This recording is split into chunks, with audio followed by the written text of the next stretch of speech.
Integrals part 7 നമുക്കിതിൽ ഈ question ചെയ്യാം. ഇനി ഇതുവരെയുള്ള ക്വസ്റ്റ്യൻസ് എല്ലാം ഇതിവിടെ ഉണ്ടല്ലേ, അത് നമുക്ക് ചെയ്യാം. ഇതിൽ ഇത് ചെയ്ത് നോക്കാം. Integral cos 2x minus cos 2 alpha. ഭയങ്കര ഇൻട്രസ്റ്റിംഗ് ആണല്ലോ. Cos x minus cos alpha. അപ്പോൾ ഇങ്ങനത്തെ ഒരു എക്സ്പ്രഷൻ നമുക്ക് എന്ത് ചെയ്യണം? നമ്മളെ ട്രിഗ്നോമെട്രിൻ്റെ ഐഡന്റിറ്റി വെച്ചിട്ട് ഇത് ചെയ്യണം. നമുക്കെല്ലാം ചെയ്ത് നോക്കാം.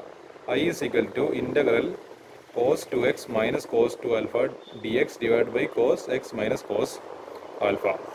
അപ്പോൾ നമുക്ക് അറിയുന്ന റിലേഷന് നമ്മൾ കോസ് 2 തീറ്റക്ക് ഒരു 4-5 ഫോർമുല ഉണ്ട്. അതിലൊരു ഫോർമുലയാണ് 2 കോസ് സ്ക്വയർ തീറ്റ മൈനസ് 1. അപ്പോൾ നമ്മൾ ഈ കോസ് 2 എന്താണ് ഇവിടെ എന്താണ് എക്സ് ഉള്ളത്, ഇവിടെ ആൽഫ എന്നുള്ളത്. അപ്പോൾ ഇതിന്റെ പകരം നമ്മൾ എന്ത് ചെയ്യാൻ പോവാണ്? ഈ പറയുന്ന ഒരു substitution 2 cos square theta minus 1 എന്നുള്ള സബ്സ്റ്റിറ്റ്യൂഷനാണ് കൊടുക്കാൻ പോകുന്നത്. അപ്പോൾ കോസ് 2x പകരം 2 cos square x minus 1 minus ഈ കോസ് 2 ആൽഫ പകരം 2 cos square alpha minus 1 divide by cos x minus എന്താണ് കോസ് ആൽഫ ഡി എക്സ്. ഇനി എന്ത് ചെയ്ത് എനിക്ക് തോന്നുന്നത് വെച്ചാൽ ഈ മൈനസിനുള്ളിലേക്ക് കയറ്റി മൈനസിനെ ഫുള്ള് ഡിസ്ട്രിബ്യൂട്ട് ചെയ്ത്. അപ്പോൾ 2 cos square x minus 1 minus into 2 cos square alpha minus 2 cos square alpha minus into minus 1 plus 1. അപ്പോൾ ഈ മൈനസ് 1 ഈ പ്ലസ് 1 ഏതായാലും ക്യാൻസൽ ആയിപ്പോയി. പിന്നെ ഇതിപ്പോൾ എന്താ ഇന്റഗ്രല് ഇവിടെ ഒരു എന്താണ് 2 കോമൺ ആയിട്ടുണ്ട്. അപ്പോൾ നമുക്ക് 2നെ കോമൺ ആയിട്ട് പുറത്തേക്ക് എടുക്കാം. അപ്പോൾ 2 into cos square x minus cos square alpha എന്ന് പറഞ്ഞിട്ട് ഇത് കിട്ടി. നമുക്ക് എന്താണ് ഇതിപ്പോൾ ഏത് ഫോർമുലയിലത്? ഇത് A square minus B square. A square minus B square നമുക്ക് എങ്ങനെ മാറ്റി എഴുതാം? A plus B into A minus B. അപ്പോൾ അത് മാറ്റി എഴുതുന്ന സമയത്ത് ഇപ്പോൾ ഏതായാലും ഇത് ഇന്റഗ്രലിന്റെ പുറത്തേക്ക് പോട്ടെ, കാരണം കോൺസ്റ്റന്റ് ആണ്. അപ്പോൾ ഇതിനെ A square minus B square A minus B into എന്താണ് എ പ്ലസ് ബി. ഇതിന്റെ ബ്യൂട്ടി ഇപ്പോൾ നിങ്ങൾ കണ്ടോല്ലേ, എന്താണ് ഇതാ cos x minus cos alpha പിന്നീട് cos into cos x plus cos alpha divide by cos x. Yes, കട്ടായി പോയി, പോം, ഗുഡ് ബൈ. അപ്പോൾ എന്താ നമ്മൾ അങ്ങനെ ഫാക്ടറൈസ് ചെയ്തത് ഈ എന്താണ് ന്യൂമറേറ്റർ ഡിനോമിനേറ്ററും കട്ടായി പോകേണ്ടിട്ടാ. കാരണം A square minus B square A plus B into A minus B. ഇനിയിപ്പോൾ ഈ 2 ഇൻറ്റു ഇന്റഗ്രൽ ഇപ്പോൾ എന്താ ബാക്കിയല്ലോ ഇതാ കോസ് എക്സ് ഡി എക്സ്. ഇനി എന്ത് ചെയ്യുക? ഇനി ജസ്റ്റ് ഇതിനെ സ്പ്ലിറ്റ് ചെയ്ത് കൊടുത്താൽ മതി. പിന്നെ ഇത് ഈ കോസ് ആൽഫ ആക്ച്വലി ഒരു കോൺസ്റ്റന്റ് ആണ്. കോസ് ആൽഫ എന്ന് പറയുന്നത് ആക്ച്വലി ഒരു കോൺസ്റ്റന്റ് കെ ആണ്. അപ്പോൾ അതിന് നമുക്ക് ഇന്റഗ്രലിനെ പുറത്തേക്ക് എടുത്തിട്ട് ഇന്റഗ്രൽ ഡി എക്സ് അല്ലെങ്കിൽ integral 1dx integral d x ആയിട്ട് എടുക്കാം. അതായത് ഇന്റഗ്രൽ ഇപ്പൊ എന്തായിരുന്നു 2 പുറത്തുണ്ട് cos x plus cos alpha മാത്രം ഇപ്പം ബാക്കിയല്ലോ ഡി എക്സ്. ഇതെന്ത് ചെയ്ത് ഇന്റഗ്രൽ 2ലേക്ക് സ്പ്ലിറ്റ് ചെയ്ത് ഇതിന്റെ ഇന്റഗ്രൽ സെപ്പറേറ്റ് എടുത്ത് ഇതിന്റെ ഇന്റഗ്രൽ സെപ്പറേറ്റ് എടുത്ത് integral cos x d x plus ഈ കോസ് ആൽഫ ഒരു കോൺസ്റ്റന്റ് ആയിട്ട് അതിനെ ഇന്റഗ്രലിനെ പുറത്തേക്ക് എടുത്ത് പിന്നെ ഇന്റഗ്രൽ ഡി എക്സ് മാത്രം ബാക്കി. അപ്പം ഇതിനെ നമുക്ക് സിംപ്ലിഫൈ ചെയ്യാം. 2 ഇൻറ്റു കോസ് എക്സ് ഇന്റഗ്രൽ എന്ന് പറയുമ്പോൾ sine x plus cos alpha constant പുറത്ത് ഇൻറ്റു നമ്മൾ ഈ ഡി എക്സ് ഇന്റഗ്രൽ എന്താ integral d x equal to x cos alpha into x plus c. അപ്പോൾ ഇങ്ങനെ ഇത് നമുക്കൊന്ന് ബ്യൂട്ടിഫുൾ ആയിട്ട് എഴുതാം. 2 സൈൻ എക്സ് ഇത് ഈ രണ്ടിലേക്ക് എന്താണ് അതായത് രണ്ടിലേക്കും ഡിസ്ട്രിബ്യൂട്ട് ചെയ്ത് കൊടുത്തു. അപ്പോൾ 2 into sine x plus 2x into cos alpha plus c. അപ്പോൾ ഇതായിരിക്കും ഇങ്ങനെയായിരിക്കും ക്വസ്റ്റ്യൻ ആൻസർ ചെയ്യാം.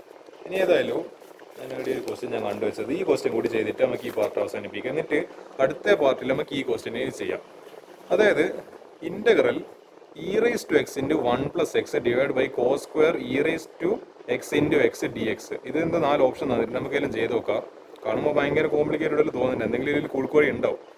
ഇതാണല്ലോ നമ്മളെ കുറുക്കുവഴിയാണല്ലോ നമ്മളെ മെയിൻ ഇന്റഗ്രൽസിൽ. Integral e raise to x into 1 plus x divide by cos square into e raise to x. അപ്പോൾ നമ്മൾ തീറ്റേന് പകരം ഇവിടെ എന്തോ ഒരു വലിയ എന്തോ ഒരു വൃത്തിയായിട്ട ഫംഗ്ഷൻ ഉണ്ട്. E raise to x into ഇതെല്ലാം പറഞ്ഞിട്ട് ഇങ്ങനെ ഒരു ഫംഗ്ഷൻ കൊടുത്തിട്ടുണ്ട്. നമുക്കൊരു കാര്യം ചെയ്യാം. ഈ x into e raise to x നമുക്ക് ഏതായാലും ഒരു സബ്സ്റ്റിറ്റ്യൂഷൻ മെത്തേഡിന് പിന്നെ നമ്മൾ ലക്കിന് വേണ്ടിയിട്ട് അല്ല ഹെൽപ്പിന് എത്തുന്നുണ്ട്. ഇ റൈസ് ടു ഈ സാധനത്തിന് നമുക്ക് ടി എന്ന് പറഞ്ഞിട്ട് സബ്സ്റ്റിറ്റ്യൂഷൻ കൊടുക്കുക.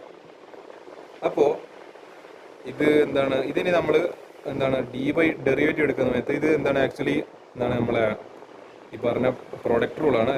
ഇതിപ്പോൾ ഫസ്റ്റ് ഫംഗ്ഷന് ആയിട്ട് എടുക്കുക, അതേതായാലും കുഴപ്പമില്ല. സെക്കൻഡ് ഫംഗ്ഷൻ ആയിട്ട് എടുക്കുക. അപ്പോൾ ഫസ്റ്റ് ഇൻറ്റു എന്താണ് derivative of second derivative e raise to എക്സിന് derivative e raise to x തന്നെ plus second function into derivative of first. അപ്പോൾ d x by d x എത്രയാ 1. അപ്പോൾ എന്താ x into e raise to x plus e raise to x. അപ്പോൾ അതാണ് ഞാൻ ഇവിടെ എഴുതിയിട്ടുള്ളത്. X into e raise to x plus e raise to x ഇതിന്റെ പ്രോഡക്റ്റ് റൂൾ വെച്ചിട്ട് ഇക്വൽ ടു ടീന് derivative d t by d x. അപ്പോൾ d എക്സിന്റെ ടേംസിലാണ് നമുക്ക് സബ്സ്റ്റിറ്റ്യൂഷൻ വേണ്ടത്.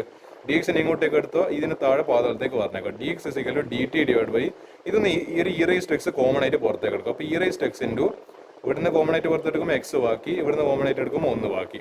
അപ്പോൾ d t divide by e raise to x into x plus 1 ആണ് ഏത് എന്ന് പറയുന്നത് ഡി എക്സ് എന്ന് പറയുന്നത്. ഇനി നമ്മൾ എന്ത് ചെയ്യണം? ഇതിന് പകരം ഡി എക്സിന് പകരം സബ്സ്റ്റിറ്റ്യൂഷൻ കൊടുക്കണം. അപ്പോൾ integral e raise to x into 1 plus x d x divide by cos square e raise to x. ഇനിയിപ്പോൾ ഇതിന് ബ്യൂട്ടി കണ്ടോ ഡി എക്സ്. അപ്പോൾ I is equal to e raise to x into 1 + x divide by cos square. ഇത് നമ്മൾ എന്താ T എന്ന് പറഞ്ഞിട്ട് substitution കൊടുത്തത്. അപ്പോൾ അതിന് കോസ് സ്ക്വയർ ടി ഇൻറ്റു ഈ ഡി എക്സിന് പകരം എന്താ ഈ സബ്സ്റ്റിറ്റ്യൂഷൻ കൊടുക്കുക d t divide by e raise to x into 1 + x. Yes, cancel. എത്ര ബ്യൂട്ടിഫുൾ ആയിട്ട് സബ്സ്റ്റിറ്റ്യൂഷൻ മെത്തേഡ് പിന്നെയും LKG ലെവൽ പ്രോബ്ലം ആയിട്ട് മാറിയിരിക്കുന്നു സുഹൃത്തുക്കളെ. ഈ ചോദ്യം കാണുമ്പോൾ വളരെ ബ്യൂട്ടിഫുൾ, ഭയങ്കര ഭയാനകമെന്ന് തോന്നിയ ചോദ്യം ഇപ്പോൾ വീണ്ടും എന്തായി മാറി, എളുപ്പത്തിൽ ചോദ്യമായിട്ട് മാറി. ഇപ്പം ഇനി എന്താ ബാക്കിയുള്ളൂ, integral 1 divided by cos square t d t. എടോ, അതായത് എന്താണ്, cos theta is equal to 1 by sec theta, അതേപോലെ 1 by cos theta is equal to sec theta. അത്രയേ ഉള്ളൂ. ഇതിനൊന്ന് റെസിപ്രോക്കൽ മൾട്ടിപ്ലിക്കേഷൻ, അതായത് റെസിപ്രോക്കൽ എടുക്കുക, ഇതിന്റെ 1 ബൈ എടുക്കുക, ഇതിന്റെ 1 ബൈ എടുക്കുക. അപ്പോൾ 1 by cos theta sec theta. അപ്പോൾ എന്താ 1 ബൈ കോസ് സ്ക്വയർ ടി എന്ന് പറയുമ്പോൾ ഇന്റഗ്രൽ സീക് സ്ക്വയർ ടി. അപ്പോൾ ഇതിന്റെ റെസിപ്രോക്കൽ എടുത്ത് റെസിപ്രോക്കൽ ഫംഗ്ഷൻ, അതായത് എന്താണ് ഓപ്പോസിറ്റ് ഫംഗ്ഷൻസ് അല്ല, കോസും സീക്കും എന്താണ് റെസിപ്രോക്കൽ പേയേഴ്സ് ആണല്ലോ. അപ്പോൾ ഇന്റഗ്രൽ സീക് സ്ക്വയർ ടി നമുക്കറിയാം. ഇന്റഗ്രൽ സീക് സ്ക്വയർ ടി എന്ന് പറയുന്നത് എന്താണ്, ടാൻ ടി ആണ്. സീക് സ്ക്വയർ എക്സ് എന്ന് പറയുന്നത് ടാൻ എക്സ് ആണ്. ഇവിടെ ടാൻ ടി എഴുതിട്ട്, പക്ഷേ നമ്മൾ ടീന് ബാക്ക് സബ്സ്റ്റിറ്റ്യൂഷൻ കൊടുക്കണമല്ലോ. അതാണല്ലോ നമ്മളെ സബ്സ്റ്റിറ്റ്യൂഷൻ മെത്തേഡിന്റെ കാതലായ പ്രിൻസിപ്പിൾ. അപ്പോൾ ടാൻ ഇൻറ്റു ടാൻ ഓഫ് എന്താണ് ഈ എക്സിന് പകരം നമ്മൾ x e raise to x plus c. ഇതായിരിക്കും ക്വസ്റ്റ്യൻ ആൻസർ. അപ്പോൾ പിന്നെ നമ്മൾ സബ്സ്റ്റിറ്റ്യൂഷൻ മെത്തേഡ് നമ്മളെ സഹായിച്ചപ്പോൾ വീണ്ടും ഒരു ടഫായിട്ടുള്ള കാണുമ്പോൾ ഭയങ്കര ഭയാനകമെന്ന് തോന്നുന്ന പ്രോബ്ലം വീണ്ടും LKG ലെവലായി മാറിയിരിക്കുന്നു. അപ്പോൾ ഈ ഒരു ക്വസ്റ്റിനെയും കൂടി ഞാൻ ഡിസ്കസ് ചെയ്യാൻ ആഗ്രഹിക്കുന്നില്ല. നമുക്ക് ഇനി ഏതായാലും പാർട്ട് 8 ഇനി അടുത്ത ഇതെല്ലാം ഇനി ഡിസ്കസ് ചെയ്യുന്ന ക്വസ്റ്റ്യൻസ് നമുക്ക് ഏതെങ്കിലും കാണേണ്ട ഉണ്ട്. ഇനിയും നമ്മൾ ഇനിയും കണ്ടുമുട്ടും ഈ പാഠമായിട്ട്.